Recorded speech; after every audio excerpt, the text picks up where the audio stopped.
సమయంలో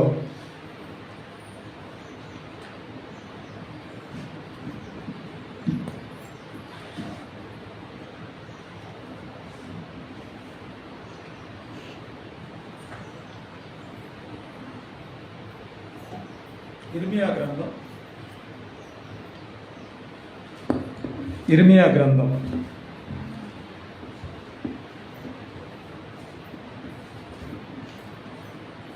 15వ అధ్యాయం 1-2 వచనాలు చదువుదాం.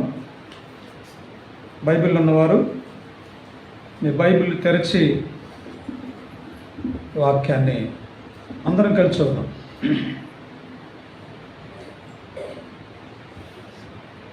15వ అధ్యాయం 1-2 వచనాలు.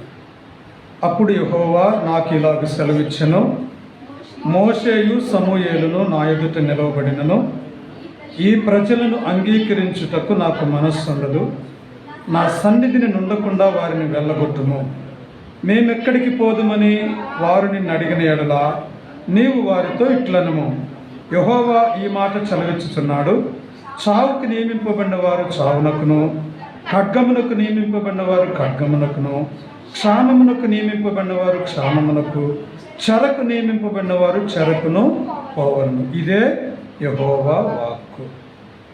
ప్రార్థించి ప్రేమగల తండ్రి, సమయంలో చదవబడిన వాక్య భాగాన్ని బట్టి స్తుతిస్తూ మాతో మాట్లాడి మీరే మహిమ పొందమని, బల్ల దగ్గర యోగ్యులుగా మమ్మల్ని సిద్ధపరచమని యేసుక్రీస్తు నామంలో ప్రార్థించి వేడుకొంచున్నాం తండ్రి.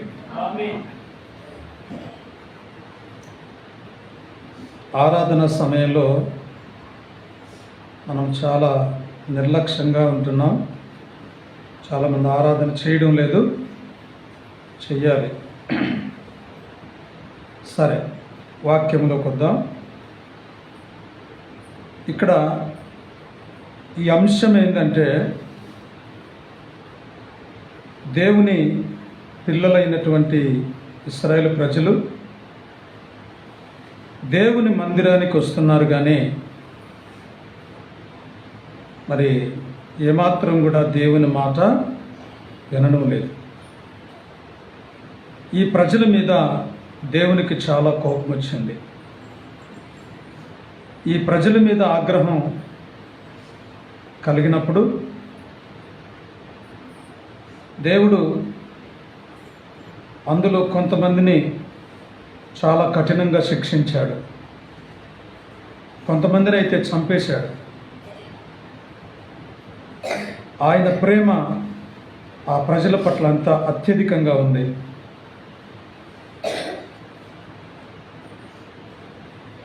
బబులోను చెరసాలకు మీరు వెళతారు అని చెబితే వాళ్ళు నమ్మడం లేదు. ఎందుకు నమ్మట్లేదంటే, వాళ్ళ మధ్యలో కొంతమంది అబద్ధ బోధకులు ఉన్నారు, అబద్ధ ప్రవక్తలు. వాళ్ళు ఏం చెప్తున్నారు? బబులోనుకు మనం వెళ్తాం, కానీ 2 సంవత్సరాలు మాత్రమే అక్కడ ఉంటాము. ఇర్మియా ప్రవచించినట్లు 70 సంవత్సరాలు మనం అక్కడ ఉండము అని వాళ్ళు ప్రజలను మోసం చేస్తున్నారు. రాజు దగ్గర, అనగా సిద్కియా వాళ్ళ యొక్క కుమారులు అందరినీ కూడా మోసపుచ్చుతున్నారు. ఇలా మోసపుచ్చుతూ ఉన్నప్పుడు ఇర్మియా ఆ ప్రజల మధ్యలోకి వెళ్ళి వాళ్ళకు దేవుని వార్త చెబుతున్నప్పుడు వాళ్ళు ఏమాత్రం కూడా విననటువంటి వారుగా, ఇంకొక మాట ఏమేమి రాయబడిందంటే, వారి యొక్క మెడను చూసారా? ఈ మెడ దేనికి సాదృశ్యం అమ్మా? అందరికి మెడ ఉందా? చూసుకోండి ఒకసారి. అందరికి ఉందిగా? బరువులు మోయడానికి ఉపయోగపడుతుంది కదా ఇది. ఏదైనా దీంతో, ఈ మెడతో మోయొచ్చు, చేయొచ్చు. మన శరీరంలో ఉన్న నరాలన్నీ కూడా అక్కడి నుంచే వెళ్తాయి అన్నమాట. తలలో ఇక్కడ తల శిరస్సు మొదలుకొని అరికాలు వరకు నరాలు బయటికి ఏమైనా కనపడుతున్నాయా? తీగలాగా కనపడట్లేదుగా. మంచిది, బాగానే ఉంది. ఇవన్నీ కూడా ఇక్కడ నుంచి వెళ్తాయి అన్నమాట. ఈ పైన ఉన్న ఎముక ఉంది చూసారా, ఈ ఎముకలో నుండి ఈ పక్కన అటు ఇటు మెడకు నరాలు, తలలో కూడా నరాలు ఉంటాయి. ఈ చర్మం పైన కూడా నరాలు లోపల పొదిగించబడుతూ ఉంటాయి. దేవుడు 4 రకాలైనటువంటి వస్తువుల చేత మనల్ని సృష్టించాడు. వస్తువులన్నీ ఎందుకంటున్నానంటే, ఒకటి చర్మము, ఒకటి చెప్పండి చర్మం, ఇంకొకటి ఎముకలు, ఇంకొకటి ఏంటి ఎముకలు, ఇంకొకటి ఏంటంటే మాంసం, ఇంకొకటి ఏంటి మాంసం, 4వది ఏంటంటే నరములు. 4వది ఏంటి? నేను చెప్పింది కాదు, యోబు గ్రంథం 10వ అధ్యాయం చదవండి. 5వది కూడా అక్కడ ఉంది. 5వది దేవుని యొక్క జీవవాయువు. 10వ అధ్యాయము యోబు గ్రంథము 10వ వచనం. ఒకడు పాలు పోసినట్లు నీవు నన్ను పోసితివి కదా.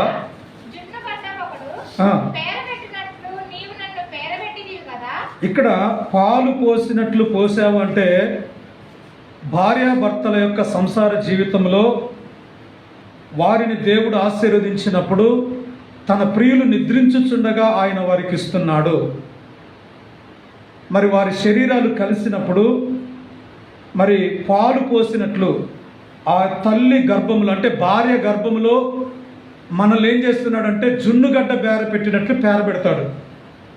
అండము ప్రవేశింపజేసి ఆ విధంగా నిర్మాణం చేసి లోపల తయారు చేసిన తర్వాత చర్మముతోనూ మాంసముతోనూ నీవు నన్ను కప్పితివి, ఎముకలతోనూ నరములతోనూ నీవు నన్ను సంధించితివి. 5వది ఏంటంటే జీవము. 5వది ఏంటంట, ఆదామును ఒక్కడే మట్టి నుండి తీశాడు, మిగతా వాళ్ళందరూ మరలా తిరిగి మట్టితో తయారు చేయాల. మాంసం ఇదేమైందంటే ప్రొలాంగ్ అవ్వకుంటూ వచ్చింది. మనం ఒక్కొక్క దాని గురించి చూసుకోవాలంటే చూడొచ్చు. అయితే ఈ యొక్క 4లో ఉన్నటువంటిది ఏంటంటే నరము చాలా ప్రాముఖ్యమైనది. నరాల గురించి వచ్చింది. ఇప్పుడు మానవుని యొక్క మెడ ఏమైందంటే ఒక మాట మనం విన్నప్పుడు ఆ మాట మనకు వినబడుద్ది. వినబడ్డప్పుడు అది చేయడమా వద్దా అనేటటువంటిది నిర్ణయించేది ఎవరు? మన హృదయం. అవునా కదా? హృదయం అనొచ్చు, మనస్సు అనొచ్చు, మైండ్ అనొచ్చు, ఏదైనా అనొచ్చు.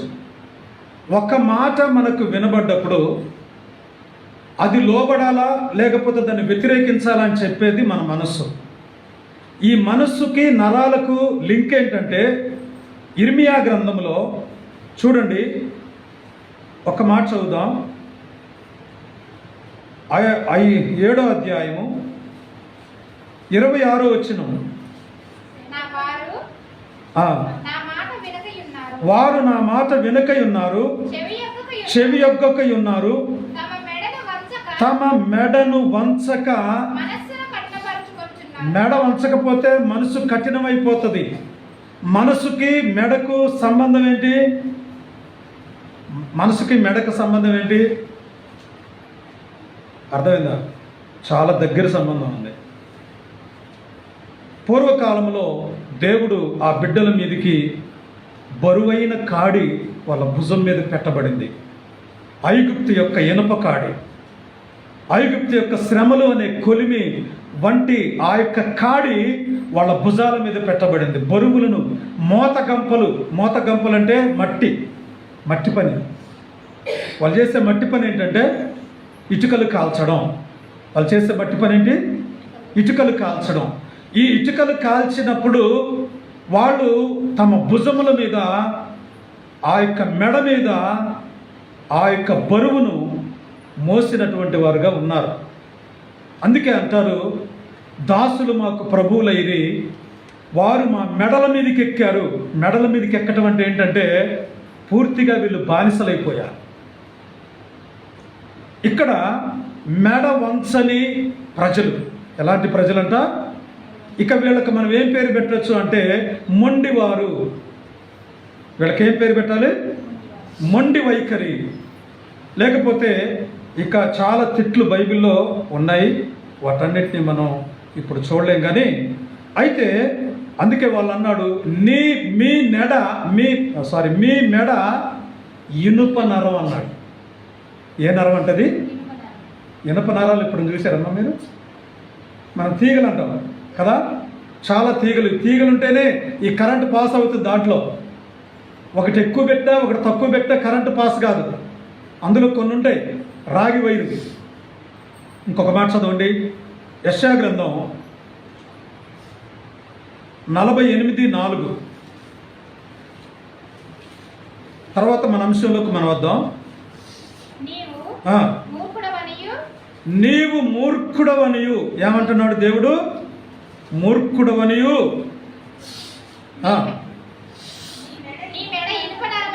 మీ మెడ ఇనుప నరమనియు. ఎట్లుందంటమ్మా? నీ నుదురు ఇత్తడిదనియు నేను ఎరిగి ఉండి. అంటే దేవుడు మనుషులు ఎలాంటి వారో తెలుసుకుంటున్నాడు. నువ్వు మూర్ఖుడివి, మీ మెడ ఇనుప నరం. ఇనుప నరం అంటే ఇక అది వంగదు అన్నమాట. మరి ఇనుము వంగాలంటే ఏం చేయాలి? అగ్ని దగ్గరికి తీసుకెళ్ళాలి, కొలిమి దగ్గరికి తీసుకెళ్ళాలి. అప్పుడు మాత్రమే అది వంచబడుతుంది. తర్వాత ఇంకొక మాట చదువుదాం. ఇర్మియా గ్రంథం 27:11. ఇర్మియా గ్రంథం 27:11. అయితే ఏ జనులు బబులోను రాజు కాడి క్రిందికి తమ మెడను వంచి అతనికి దాస్యము చేయుదురో ఆ జనులు తమ దేశములో కాపురం ఉండనిచ్చెదను. బబులోను రాజు మీద మీరు తిరుగుబాటు చేయొద్దు. ఎందుకంటే మీ మీద అధిపతిగా బబులోను రాజును పెడుతున్నాను. బబులోను రాజు మీద మీరు తిరుగుబాటు చేయొద్దు. ఆయన మీ మీద పెట్టిన కాడి క్రింద మీరు ఉండండి. సరే, ఎందుకు ఈ 15వ అధ్యాయంలో ఈ మాట ఒక్కసారిగా మాట్లాడుతున్నాడు చూడండి. ఈ లోకంలో దేవుణ్ణి తెలుసుకున్నటువంటి వారు, దేవుణ్ణి ప్రేమించినటువంటి వాళ్ళు, మందిరానికి వచ్చేవాళ్ళు, ప్రార్థన చేసేవాళ్ళు, అన్నీ తెలుసుకొని నేను యేసుప్రభుని నమ్ముకున్నాను, ఆయన రక్తంలో కడగబడ్డాను, నీతిమంతుడిగా బ్రతుకుతున్నాను, అంత బాగానే ఉందని చెప్పుకుంటున్నటువంటి వాళ్ళు పడిపోయిన ఎడల, పడిపోవటం అంటే పాపంలో, లోకంలో, రకరకాలైన వాటిలో చిక్కుకున్నప్పుడు, ఒక గింజ ముళ్ళ పొదల్లో పడిందనుకోండి, ఆ కంప దాన్ని ఎదగనిస్తుందా? ఎదగనీది కదా. ఇప్పుడు మనం కూడా ఈ ముళ్ళ పొద లాంటి ప్రపంచంలో మనం ఉన్నాం. ఈ ముళ్ళ పొద మనల్ని ఏం చేస్తూ ఉందంటే అణిచివేస్తూ ఉంది, ఎదగకుండా అణిచివేస్తూ ఉంది, విస్తరించకుండా అణిచివేస్తూ ఉంది, ఫలించకుండా చేస్తూ ఉంది. కాబట్టి దేవుణ్ణి నమ్మిన బిడ్డలు చాలా జాగ్రత్తగా తమ విశ్వాసాన్ని కొనసాగించాలి. మధ్యలో వదిలేసి వెళ్ళిపోవడానికి లేదు. ఇదేంటంటే పూలబాట కాదు. బైబిల్ పట్టుకున్న రోజే నువ్వు లోకానికి నీకు విరోధం ఏర్పడింది. ఎందుకంటే ఇది ఎందుకు ఇలా ఏర్పడింది అని అంటే దేవుడు చెప్పాడు, నన్ను ఎవరైతే వెంబడిస్తారో వారందరికీ శ్రమలున్నాయి, వాళ్ళందరికీ శ్రమలున్నాయి. ప్రభు చెప్పాడు యోహాను సువార్త 16వ అధ్యాయంలో, లోకములో మీకు శ్రమ కలుగును. యోహాను సువార్త 16వ అధ్యాయం ఒకసారి చదువుదాం. చివరి వచనం,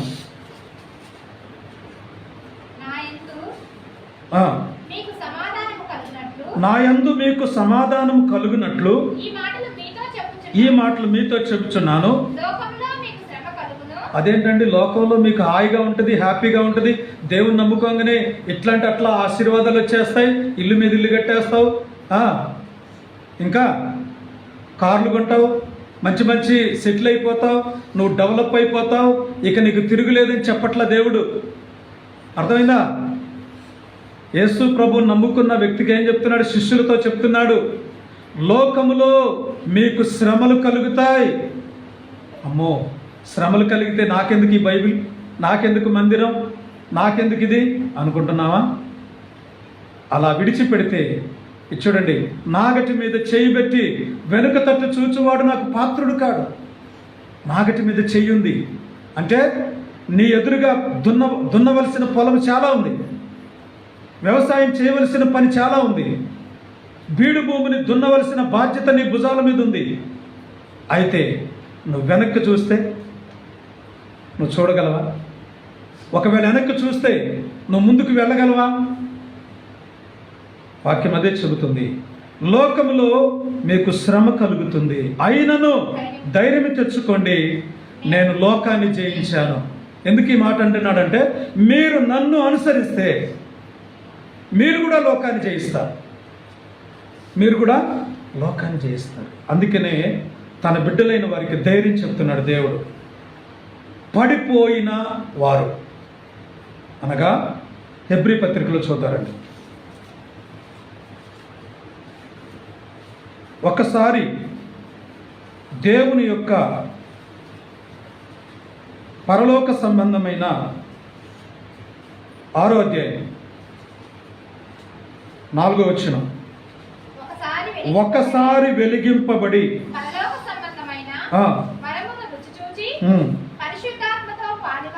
చాలు. ఇక్కడ ఏమంటున్నాడంటే ఒక్కసారి వెలిగింపబడి, అంటే ఒక్కసారి వెలిగించబట్టం అంటే ఏంటి అంటే, ఒకప్పుడు అంధకారంలో పాపములో మన కళ్ళు మోయబడాయి, యేసు ప్రభుని ఎరగకుండా జీవించాం, దేవుడు లేకుండా బ్రతికాం.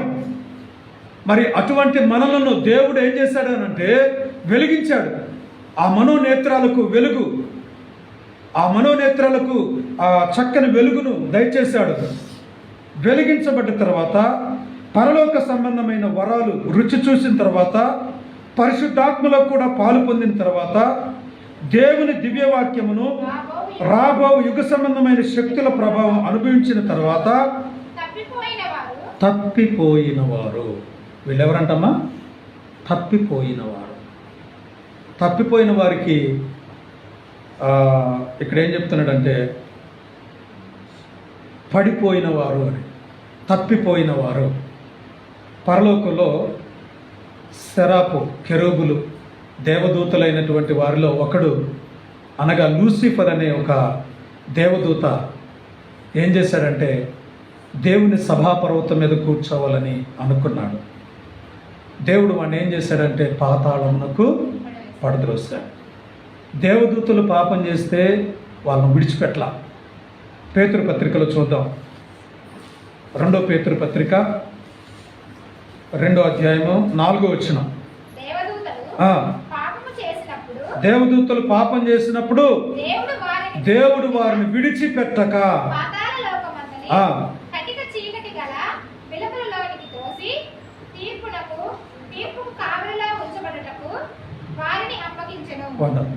చూడండి, ఇక్కడ బంధించేశాడు దేవదూతల్ని.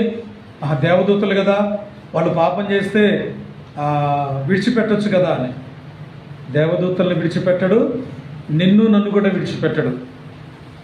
ఒకసారి వెలిగించబడి పరలోక సంబంధమైన వరాలు రుచి చూసి ఆశీర్వాదాలన్నీ పొందుకున్న తర్వాత తప్పిపోయిన వారు తమ విషయంలో దేవుని కుమారుణ్ణి మరలా సిలువ వేస్తున్నారు. అంటే హెబ్రీ పత్రిక 10వ అధ్యాయం 26వ వచనం చదువుతాం. మనము సత్యమును గూర్చి అనుభవ జ్ఞానం పొందిన తర్వాత బుద్ధిపూర్వకముగా పాపము చేసిన ఎడల పాపమునకు బలి ఇకను ఉండదు. మరలా యేసు ప్రభు రెండోసారి ఈ లోకానికి రాడు. వచ్చినా చనిపోవటానికి కాదు, మొదటిసారి వచ్చాడు, కన్యమరీ గర్భంలో జన్మించాడు, మన కొరకు ప్రాణం పెట్టాడు, సమాధి చేయబడ్డాడు, 3వ దినాన్ని తిరిగి లేచాడు, పరలోకానికి వెళ్ళాడు. ప్రభు చెప్పాడు, నేను ఏ రీతిగా పరలోకానికి వెళ్ళానో అదే రీతిగా మరలా వస్తాను, ఈసారి వచ్చేది మిమ్మల్ని తీసుకుని వెళ్ళడానికి. ఇది మనందరికీ తెలిసిన విషయమే. అయితే అనుభవ జ్ఞానం పొందిన వాళ్ళు, వెలిగించబడి మరలా రెండవసారి పొరపాటు చేసిన వారు, తప్పిపోయిన వాళ్ళ పరిస్థితి ఏంటి? వాక్యం ఏం చెప్తుందంటే, యేసు ప్రభును మరలా సిలువ వేస్తున్నారు అని ఇక్కడ మాట్లాడుతూ, ఇటువంటి వారిని నా సన్నిధిలో నుంచి తోలివేయండి. ఇర్మియా గ్రంథం 15వ అధ్యాయం మొదటి వచనంలో, అప్పుడు యెహోవా నాకు ఇలాగ సెలవిచ్చెను, మోషేయు సమూయేలు నా ఎదుట నిలవబడినను ఈ ప్రజలను అంగీకరించుటకు నాకు మనస్సుండదు. అంటే దేవునికి విసుగు పుట్టేసింది. ఎవరిని వెంట పెట్టుకొస్తారు? గొర్రెపిల్లని కాదు. సమూయేలుని వెంబడి పెట్టుకొస్తావా? మోషేని వెంబడి పెట్టుకొస్తావా? మోషేని వెంబడి పెట్టుకొస్తే మోషే ఏం చేస్తాడు? మోషే మానవుల కొరకు ప్రాణం పెట్టినట్లుగా బైబిల్లో ఉందా? సమూయేలు మానవుల కొరకు ప్రాణం పెట్టినట్టుగా బైబిల్లో ఉందా? దానియేలు మనుషుల కొరకు ప్రాణం పెట్టినట్టుగా బైబిల్లో ఉందా? నోవహు మనుషుల కొరకు ప్రాణం పెట్టలేదు. అర్థమైందా? యోబు మనుషుల కొరకు ప్రాణం పెట్టలేదు. మరి ఇక్కడ రికమెండేషన్ అనేటటువంటిది ఒకటి కనబడుతుంది. మోషే కానీ సమూయేలు కానీ నా ఎదురుగా వచ్చి నిలబడ్డ ఈ ప్రజలను అంగీకరించడానికి నాకు మనసు లేదు. ఎందుకంటే వాళ్ళకన్నీ తెలుసు, సత్యమును గురించి అనుభవ జ్ఞానం ఉంది, ఒకసారి వెలిగించబడ్డారు, వాళ్ళకు మంచి చెడులు తెలుసు, అనుభవం బాగా ఉంది, ప్రార్థన ఎలా చేయాలో తెలుసు, కానుకలు ఎలా ఇవ్వాలో తెలుసు, మందిరానికి ఎప్పుడు రావాలో తెలుసు, యుక్తంగా ఎలా ప్రార్థన చేయాలో తెలుసు, అన్ని విషయాలు వాళ్ళకు తెలుసు. అయితే ఈ ప్రజలను మాత్రం నేను అంగీకరించను.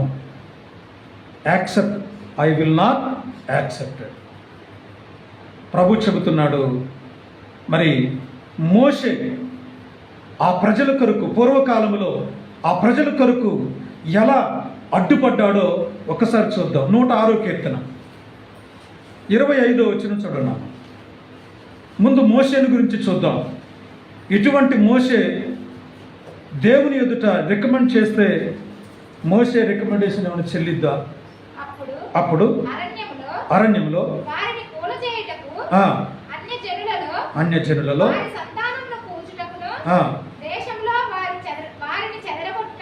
వారిని చెదరగొట్టుటకు 106:23 అప్పుడు ఆయన నేను వారిని నశింపజేసేదను. అయితే ఆయన వారిని నశింపజేయకుండానట్లు ఆయన కోపము చల్లార్చుటకై ఆయన ఏర్పరచుకొనిన మోషే ఆయన సన్నిధిని నిలిచి అడ్డుపడెను. ఈరోజు మనకెవరున్నారు?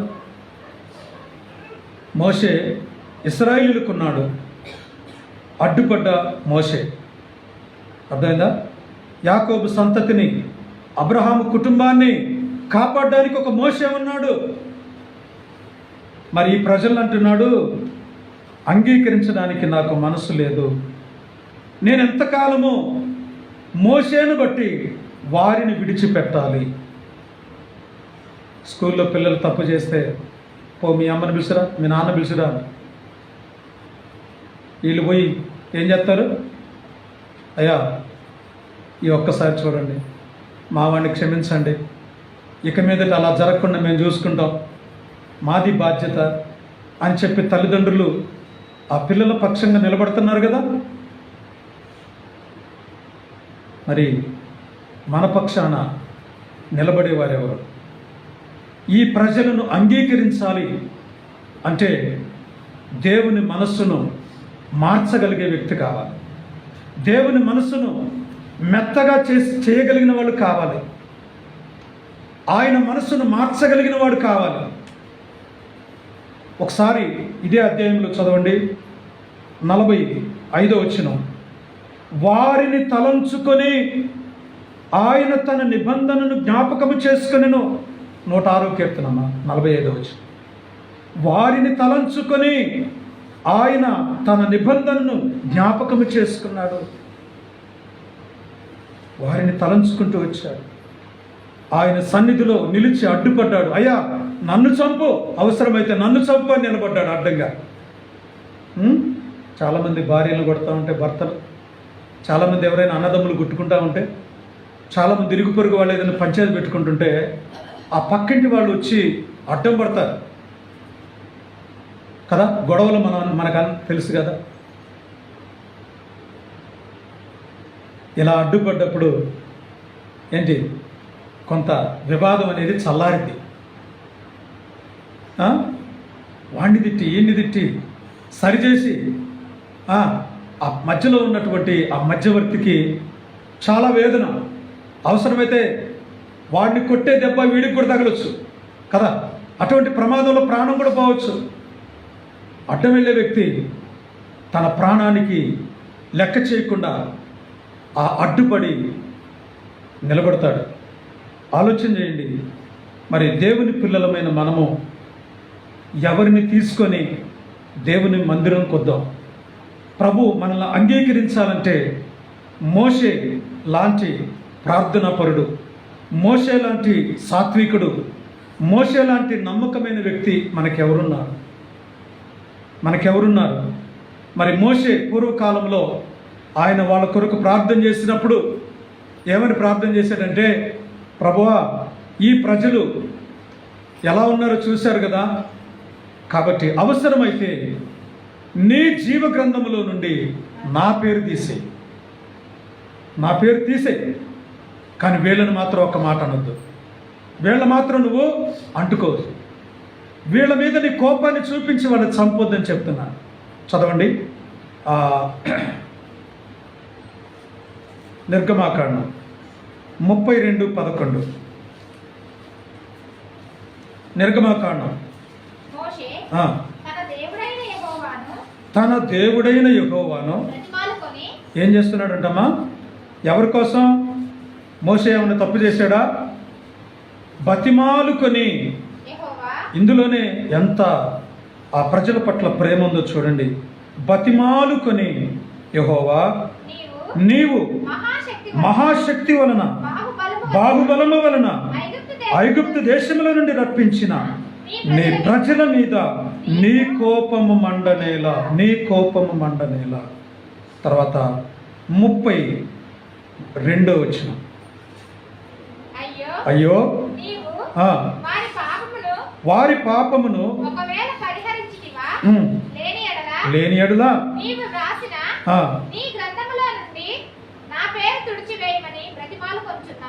ఎవరు చేస్తారు ఇంత సాహసం? చెప్పండి, ఎవరు చేస్తారు ఇంత సాహసం? ఎవడేమైపోయినా పర్వాలేదు, నేను నా కుటుంబం నా వాళ్ళు బాగుండాలని చూస్తారు ఈ లోకంలో ప్రజలు. కానీ ఏమంటున్నాడు? వారి పాపమును పరిహరించితివా, లేకపోతే నా పేరు నీ గ్రంథములో నుండి, నీవు రాసిన గ్రంథములో నుండి నా పేరు తీసేయి అని ఏం చేస్తున్నాడంట? అడ్డుపడ్డాడు. అడ్డుపడిన వాడు బతిమాలుతున్నాడు. బతిమాలి అయ్యో అని మాట్లాడుతున్నాడు. ఇలాంటి ప్రార్థన నీ పక్షాన ప్రభు యేసుక్రీస్తు చేస్తున్నాడు. మన కొరకు విజ్ఞాపన చేస్తున్నాడు తండ్రి దగ్గర. భూలోకంలో నేను రక్షించిన ఒక చిన్న గుంపు ఉంది, ఆ గుంపు అక్కడికి రావాలి. వారి పాపములన్నీ కూడా ఏం చేయాలి? పరిహరించాలి అని చెప్పి దేవుడు అక్కడ మన కొరకు విజ్ఞాపన చేస్తున్నాడు. తర్వాత ఇంకొక వ్యక్తి ఉన్నాడు చూడండి. 15వ అధ్యాయము ఇర్మియా గ్రంథం. సమూయేలు. ఇంకొక వ్యక్తి పేరేంటి? సమూయేలు కీర్తన గ్రంథంలో ఆయన గురించి ఏం రాయబడిందంటే 99:6. కీర్తనలు 99:6లో చదవండి. ఆయన యాజకులలో మోషే అహరోనులుండిరి. ఆయన నామమును బట్టి ప్రార్థించు వారిలో సమూయేలు ఉండెను. ప్రార్థించే వారిలో సమూయేలు ఉన్నాడు. ఎందుకంటే దేవుడు కోరుకుంది ఎవరెవరిని? సమూయేలు వచ్చినా మోషే వచ్చినా ఈ ప్రజలను అంగీకరించను అని అంటున్నాడు. సమూయేలు గురించి మనం చూద్దాం. సమూయేలు ఈ ప్రజల కొరకు ఎంత ప్రార్థన చేశాడో, మోషే తర్వాత ఎంత ప్రార్థన చేశాడు తెలుసా? ఆయన ఎంత నలిగిపోయాడో, ఆయన ఆ ప్రజల పట్ల కన్నీరు కార్చి ఆ ప్రజల కొరకు ఎంత గోజాడాడో ఒక్కసారి మనం చూద్దాం. సమూయేలు మొదటి గ్రంథం 7వ అధ్యాయం 9వ వచనం. త్వరగా చదవండి.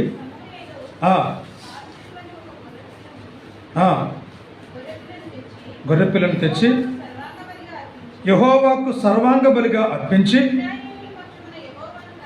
ఇశ్రాయేలీల పక్షంగా యెహోవాను ప్రార్థన చేయగా యెహోవా అతని ప్రార్థన అంగీకరించెను. మిగిలిన వాళ్ళు ఎందుకు వాళ్ళు ఆ విధంగా చేయలేకపోతున్నారు అని అంటే వారు అపరాధములో ఉన్నారు కాబట్టి, వారు చేస్తే చల్లదు కనుక మరి నీతిమంతుడైనటువంటి ఈ యొక్క సమూయేలు వాళ్ళ కొరకు ఏం చేస్తున్నాడంటే ఒక గొర్రె పిల్లను, పాలు విడవని గొర్రె పిల్లను తెచ్చి సర్వాంగ బలిగా దాన్ని అర్పించాడు. ఇశ్రాయేలీల కొరకు ప్రార్థన చేశాడు. ఇశ్రాయేలీల పక్షంగా దేవుని సన్నిధిలో ప్రార్థన చేస్తూ ఉన్నప్పుడు ఆయన మరి ఆ ప్రార్థన అంగీకరించిన వాడుగా ఉన్నాడు. 8వ అధ్యాయంలో కూడా ఇంకొక మాట చూద్దారండి. 8వ అధ్యాయము 6వ వచనం. మాకు న్యాయం తీర్చుటకై రాజును నియమింపమని వారు అనిన మాట సమూయేలు దృష్టికి ప్రతికూలముగా ఉండెను గనుక సమూయేలు యెహోవాకు ప్రార్థన చేస్తున్నారు. వారు ఏదైతే చెబుతున్నారో ఆ చెప్పిన వాటన్నిటి నిమిత్తము ఆ దేవుడి దగ్గరికి తీసుకుని వెళ్ళి, ప్రభువా వీళ్ళు ఎట్లా అడుగుతున్నారు, మాకు రాజు కావాలని చెప్తున్నారు, అయితే ఈ విషయం నాకు చాలా వినడానికి ప్రతికూలంగా ఉంది, అనుకూలంగా లేదు, ప్రతికూలంగా ఉంది, కాబట్టి ఈ విషయంలో నీ దగ్గరికి తీసుకొస్తున్నాను, నువ్వేం చేస్తావో నాకు తెలియదు, నువ్వైతే వారిని క్షమించాలి. అప్పుడు దేవుడు ఏమన్నాడు తెలుసా? సమూయేలు, వారు నిన్ను విసర్జించలేదు, నన్ను విసర్జించారు, కాబట్టి వాళ్ళు ఏమనుకుంటున్నారో వాళ్ళ ప్రకారంగా నువ్వు కానీ, వాళ్ళ ఆలోచన ప్రకారంగా నువ్వు చేసేయనన్నాడు. దేవుడు ఆ మనుషులను విడిచిపెట్టలేక, ఆ మనుషులు తనకు అవసరమైన వారు కాబట్టి, తనకు స్వకీయ స్వాస్థ్యముగా స్వకీయ సంపాద్యముగా చేసుకున్నాడు కాబట్టి, ఆ ప్రజలను విడువని దేవుడు కాబట్టి, కనుపాపవని కాపాడినటువంటి వాడు కాబట్టి, వారి ఆలోచనల ప్రకారంగానే వెళ్ళని అని చెప్తున్నాడు. 12వ అధ్యాయం తీయండి. 12వ అధ్యాయం 23వ వచనం. నా మట్టుకు మీ నిమిత్తము ప్రార్థన చేయటం మానుట వలన యెహోవాకు విరోధంగా పాపము చేసిన వాడు. ప్రార్థన చేయకపోవటం కూడా పాపమే. చాలామంది ప్రార్థనలు చేయట్లా, అర్థమైందా? మొదట్లో ఉన్న ఆ స్పిరిట్ ఇప్పుడు తగ్గిపోయింది, అర్థమైందా? వాక్యం చెబుతుంది, మీ కొరకు ప్రార్థన చేయకపోతే, నేను కూడా ఇంక్లూడింగ్ నన్ను కూడా కలుపుకొని చెప్తున్నాను, మరి ప్రార్థన మీకోసం నేను చేయకపోతే నేను కూడా పాపం చేసిన వాడిని. సమూయేలు ఏమంటున్నాడంటే, నేను మీ నిమిత్తము ప్రార్థన చేయకపోతే నా మట్టుకు నేను పాపం చేసిన వాడిని అవుతాను, కాబట్టి నేను మరి ఆ విధంగా దేవుని సన్నిధిలో ప్రార్థన చేసేవాడుగా ఉంటాను. యెహోవాకు ప్రార్థన చేసే వారిలో సమూయేలు ఉన్నాడు. సమూయేలు ప్రార్థన చేస్తున్నప్పుడు దేవుడు అంగీకరించాడు. ఆ ప్రజల పక్షంగా దేవుడు ఆ యొక్క ప్రార్థన అంగీకరించాడు. మరి వీళ్ళిద్దరూ కలిసి, ప్రభువా ఇశ్రాయేలు పక్షంగా మేము నిలబడుతున్నాం, మరి ఇప్పుడు వారిని అంగీకరిస్తావా అని అంటే, ఇప్పుడు అంటున్నాడు దేవుడు, ఆ సమయం అయిపోయింది. ఆ సమయం అయిపోయింది కాబట్టి మీ నిమిత్తము వాళ్ళు మీ పక్షంగా వచ్చినా నేను వాళ్ళని అంగీకరించను. యెహెజ్కేలు గ్రంథం 3వ వ్యక్తి గురించి మనం చూద్దాం. 3వ వ్యక్తి, ఆయన పేరు యోబు. 14వ అధ్యాయము 14వ వచనం. నోవహు, దానియేలు, యోబును ఈ ముగ్గురు అట్టి దేశములో ఉండినను వారు తమ నీతి చేత తమ్మును మాత్రమే రక్షించుకొందురు. నీతిమంతులైన జాబితా ఇందాక ఇద్దరిని చూసాం, సమూయేలు, మోషే. ఇప్పుడు ఇంకొక ముగ్గురిని గుర్తు చేస్తున్నాడు దేవుడు.